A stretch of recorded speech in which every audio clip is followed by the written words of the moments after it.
नमस्कार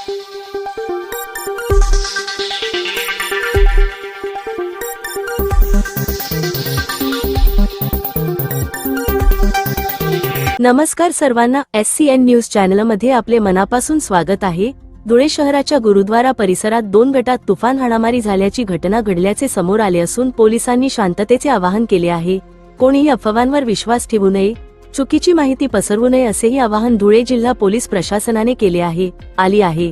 गुरुद्वारा परिसरातील हाणामारीत लाठी काठी तलवारींसह गोळीबार झाल्याचे सांगण्यात येत आहे। आज गुरुद्वारा परिसरात एका मोठ्या कार्यक्रमाचे आयोजन करण्यात आले होते।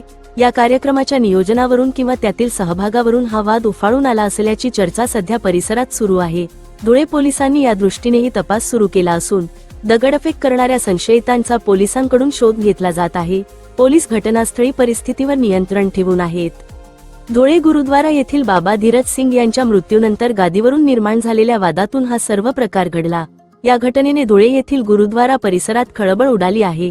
या ठिकाणी बाबा धीरज सिंग यांच्या मृत्यूनंतर त्यांच्या कुटुंबियांना उत्तराधिकारी नेमण्याची मागणी स्थानिक शीख धर्मीय बांधवांकडून करण्यात आली होती। यावरून हा वाद सुरू असल्याचे सांगण्यात येत आहे। या परिसरात घडलेल्या परिस्थितीबाबत पोलीस कसून तपास करीत आहेत। SCN न्यूजसाठी प्रतिनिधी धुळे। धन्यवाद।